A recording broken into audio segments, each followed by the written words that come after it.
You're listening to the Even Bigger Ideas podcast series brought to you by State of Flux.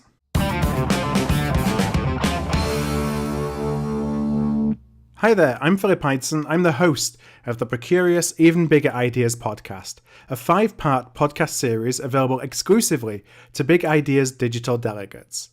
Sponsored by State of Flux, the 4 previous podcasts in this series allowed us to go that little bit deeper with some of the most intriguing power players at this year's Big Ideas Summit in London. And today, we actually switch gears as I talk to a keynote speaker from Pivot, the 10th annual Asia-Pacific CPO Forum taking place in Sydney this coming May and powered by Procurious. And in this episode, I connected with Anders Sorman Nilsson, global futurist and author of Seamless, a hero's journey of digital disruption, adaptation, and human transformation. As managing director of Think, Anders helps executives and business leaders decode trends, answer disruptive questions, and strategize for foreseeable and unpredictable futures. And in our conversation, Anders shares his thoughts on the coming together of analog and digital worlds and the impact it will have not just on our jobs, but also the future workforce. But while the robots may be coming, all is definitely not lost. Anders provides his blueprint on what you can do today to be on the right side of digital disruption. And I start our conversation with a question that's really always been on my mind, and that is, what exactly is a futurist? This is a very good question, and it's one that my mum keeps asking myself as well. Right. I try to explain it to my mum, who understands history, by kind of saying that I'm a reverse historian, which often gets a sort of a glazed look on her face. Right. But at least that's sort of how she now explains it to her friends during, afternoon tea. She would have preferred to have just said Anders is a lawyer in Sydney, Australia, which was my previous profession. Right. 12 years ago before I became a futurist. But I guess a futurist is something that is beyond a glorified astrologer or a glorified management consultant, because we do look at trends and data and how certain data sets can be extrapolated into the future to create, really for our clients, a variety of different plausible, probable scenarios. Mm-hmm. And this really helps them create strategies and make sure that their strategies for the future are what we call future-proof and agile. So we don't just sit around looking at the tea leaves, but rather we look at hardcore data and hopefully have those data sets change our clients' mindsets about what's possible and what might be risks for the future. So when you're talking with clients, looking at that data, what are some of the major waves of change that you see coming that you think we need to be aware of? Well, I think at the moment, one of the key data sets that we should very much be aware of is just the exponential rise of artificial intelligence. Right. And particularly when it comes to business today and also the employability of people and skills, those are fundamentally going to change over the next sort of 5 to 10 years because of artificial intelligence. I mean, this is on an exponential growth curve. And when we look at the fact that already in Japan, for example, a few weeks ago, 34 human beings in insurance processing, in claims processing, were made redundant in favor of an insurance firm's investment in IBM's Watson to do those claims instead. We're really just scratching the surface of what's possible with artificial intelligence and computing power. This is going to have a huge impact on, humanity, but also the types of skills that will be required tomorrow and the ones that won't be required. So I think in many ways, artificial intelligence will do to white-collar work what robotics and machines have been doing to blue-collar work. You talk about AI impacting jobs, but will it mean that people and technology coexist, or is it technology really taking over the jobs of people today? Well, it's a combination of both. I mean, I always look at, and we work with Fortune 500 companies around the world, but, my real laboratory of innovation and experiment is really my mum's little menswear store in Stockholm, Sweden. She's the third generation owner-operator, and digital disruption has massively impacted her little sartorial menswear shop called Sorman in Stockholm. to the extent where the next sort of wave of disruption will, yes, be coming from artificial intelligence. I think the challenge for a lot of people today is that if they didn't keep up with the first wave of digitization, where other human beings were digitally disrupting, say, a business model like retail through e-commerce, or we have the likes of MrPorter.com, for example, stealing some of the sales. Kudos and respect to MrPorter.com. From other human beings, what we'll be seeing increasingly is, of course, those human beings who were disrupted in the first place just being left behind in an age where it's not just about other humans disrupting our business models, but also, of course, robots and artificial intelligence. So that's sort of the next wave of all of this. And I think in all of this, what we need to focus on is where we as human beings might still have some kind of competitive advantage when it comes down to even our individual personal branding, if we think from a jobs perspective, where I think it will be as much about, yes, AI, but it needs to be coexisting with EI, or emotional intelligence. So it's AI and EI together. And in fact, yesterday I spoke at a HR Tech conference in Sydney, Australia, where I said the future of human resources or human resource professionals is not just about managing human resources. It's also about AR, or managing artificial resources at the same time. So how do you think this is going to change how companies actually access talent in the future? Well, I think one of the key things is that there's got to be a way for companies to attract talent who are, it doesn't necessarily have to be that they know how to speak Java or know the intimate details of cloud computing, or that they're data scientists necessarily, but they do need to understand and be comfortable in speaking digital. Yeah. You know, when my parents told me what languages I should learn as a child, as real traditionalists and somewhat technophobic, they said, you must learn English, German, and Mandarin. Now, I failed on the last account in terms of learning Mandarin, and hopefully my Swedish-Australian accent still qualifies as English. But really the language that they forgot to teach me as a child was digital, and it's certainly not a language that they picked up either. And digital really is the global language of business for the future. So I think what we have to look at is this old school idea of the T-shaped individual.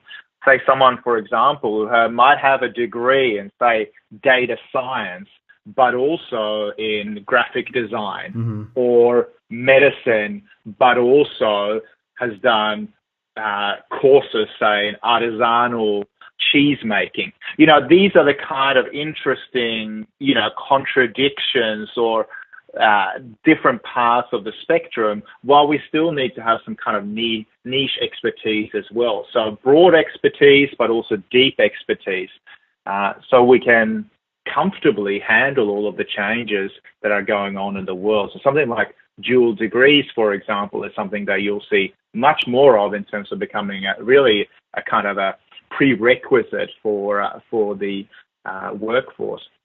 The other thing that will increasingly be happening, of course, is that people will be embracing the gig economy, or as even my partner, Nicole, has done. She's left a big fashion house in Paris because she says that there really wasn't a big fashion house that catered to the employability and the kind of work-life balance that a mother needs in her life. So she decided to start up her own design brand, Ephemera, selling swimwear from Australia with a European aesthetic. And she started all of that from home originally, because she said, well, who better to look after my work-life balance than myself? So you'll see increasing sort of entrepreneurship, as well as, well, say some big corporates might be opting for robots instead of humans, and humans taking matters into their own hands and going, hey, I'm going to have a crack at this myself. Right. So I'm thinking of a listener to the podcast who may be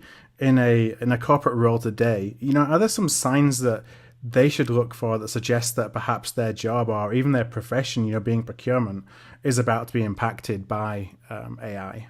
Yeah, absolutely. And I mean, I say that really because of the digital world today, we're all in procurement. We're all learning procurement skills, whether it's shopping around for the best flight deal, Right. whether it's looking at the likes of Kayak saying, hey, you should buy your trip from London to Sydney today because based on our big data analysis, in a couple of weeks, it's most likely going to be more expensive. So humans around the world are learning procurement skills, and of course, we're teaming up with technology to look at, what might be the best times to buy, what's the total ownership costs of something.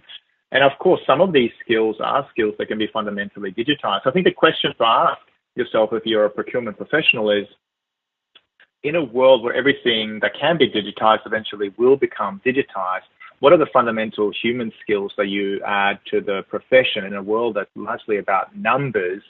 Are these skills that can be better done by an algorithm or artificial intelligence in the future? Or what are the distinguishing characters as a professional that you add to a largely numbers-based business? Again, back to this comment of the fact that it's about both EI and AI in the future. We'll also love, of course, overhyping the amount of changes that will happen in 12 months, and we often underhype the amount of changes we'll see in a decade. So while certainly there will be massive fundamental shifts, we do have some time to prepare ourselves. But this means we need to really, invest in our own learning and our own agility and the way we position our skills.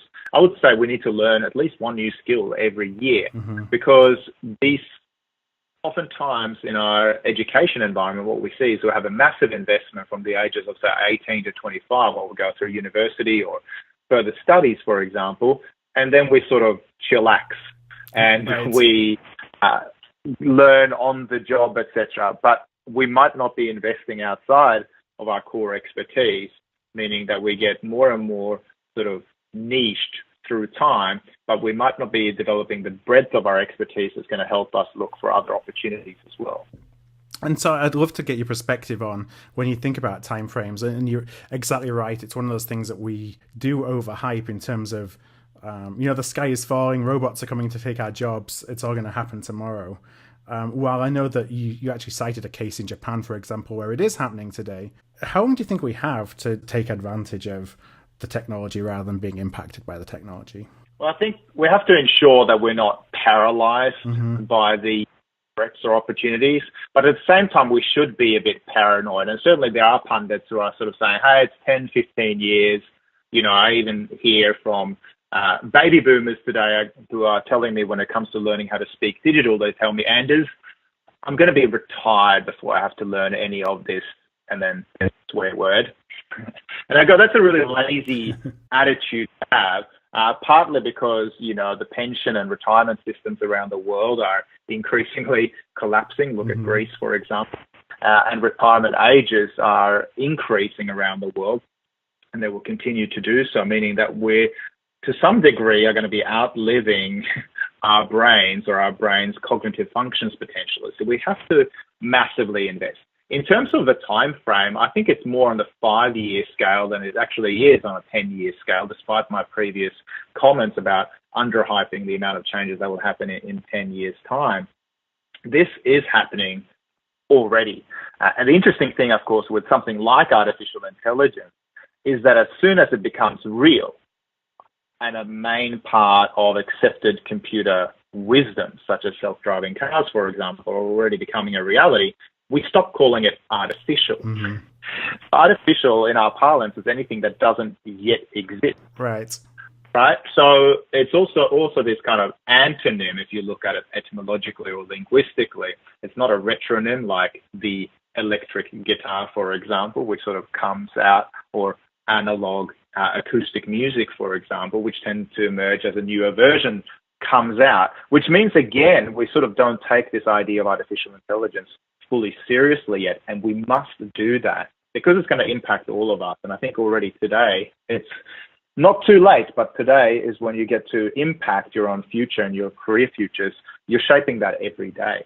So yeah, get ready, guys. So I'd love to finish on just one final question. I like to leave listeners with an action they can take. Given the fact that, as you just mentioned, we have to start preparing ourselves for this today, what's the one action you would recommend to a listener to actually do as a takeaway from listening to our conversation? I would say to ask yourself the following question. Futurists don't leave you necessarily with a couple of silver bullet points because they tend to end cognitive inquiry. Rather, we want to leave you with a couple of questions. And I would say that the first question for everybody that's thinking about their future career and their employability or even their entrepreneurial opportunities for the future, the question they need to ask themselves is, given the kind of work I'm doing today, can a computer, an algorithm, or AI do that faster, cheaper, and more efficiently in the future? That's the first question. And if so, the follow-on question would be to just imagine going out to a particular point in time in the future, say, for the sake of this exercise, the year 2020. And imagine that on your watch, your personal employment brand, this is a pre-mortem in many ways, is now defunct. You're no longer employable. The question you need to ask yourself in this pre-mortem is really, what were the trends that you missed? Yeah. What were the signals that you chose to ignore? And what were the education investment decisions that you chose to delay for yourself that led to your own personal brand's demise? And instead, ask yourself, what change will you make today to prevent that outcome from happening? Thanks for listening to this Even Bigger Ideas podcast, sponsored by State of Flux. If you have any questions, simply tweet at Procurious _ using the hashtag BigIdeas2017, or share your questions and comments in the Big Ideas Digital Delegates group. And don't forget, to learn more about Anders, check out his new book, Seamless.